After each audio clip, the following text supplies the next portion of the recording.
Okay, so I decided it's time for another little video. Had to take a wheel off. I've only just taken it off. I did as much as I could with the wheel on. That way you can quickly and easily check your clearances. So I'm kind of working my way there.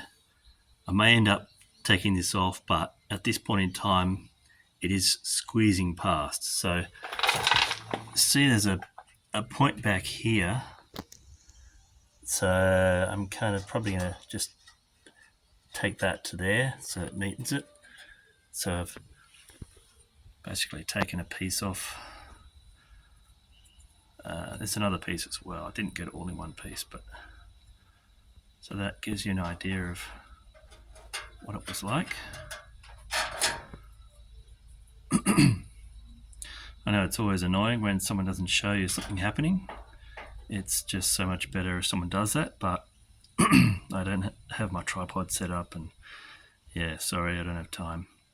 But so yeah, taking that off, and now this grommet here, I'd rather assume that's there for a good reason than assume that's there for no good reason. So and now this seam is in the way, and so what I kind of knew I'd probably end up having to take the seam this way, fold it over. Now you could just cut it off, but then, well, you might have to weld it, re-weld it, which is not illegitimate or not a bad solution for sure. But at this point in time, I'm seeing if I can just fold the seam over. And I actually took it a reasonable way over here because I wanted to give it a go. Because if I fold it this way, then I'm locking that bung in. So I don't know your chance of getting it out. I mean, maybe you can put it in the other side. Yeah, I just haven't thought enough about it. So maybe you can flip that over, or get it out one way or another if you do fold the seam this way. And I am now going to do that because I went this way, and it's basically going into the arc. You're folding into the arc of where the tire's going. And so you're kind of fundamentally limiting how much clearance you can have. And it's one of those things where it may not touch in a workshop, but you go out driving and touch the brakes and all that kind of stuff, and then you realize you've made a mistake. So now you could just straight off hoe into that with the hammer, but what I do is I use a shifter. And an old panel beater showed me this trick. He gave me not quite this one, but he showed me how to re-radius guards in a very quick tutorial. And so what you do is you get it on your seam, and you just tweak a little bit at a time. So just a little bit. So, and there's kind of this point up here. I don't want to tweak here because then I'll lose that reference point.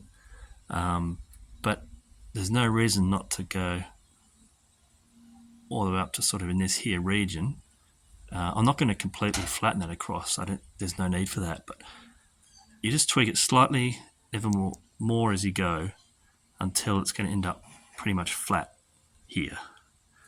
And this part down here, that's really the most rubby point. So yeah, the bottom is the critical point to really get across. But of course, that was at ride height. So once your suspension goes up, it's going to start coming up here.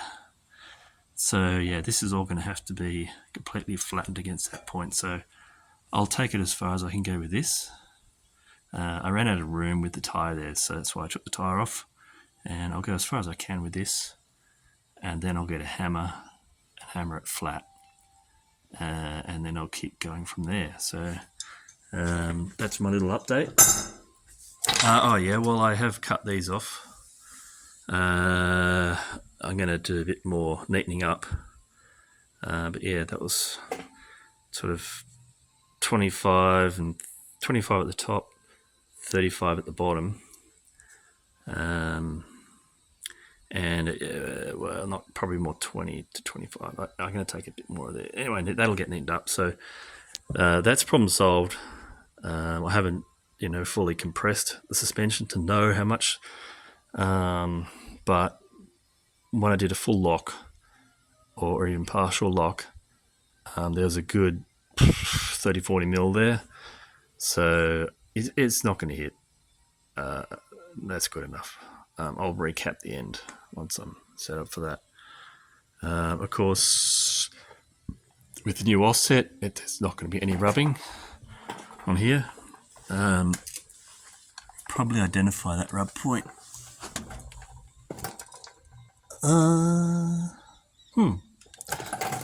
Well,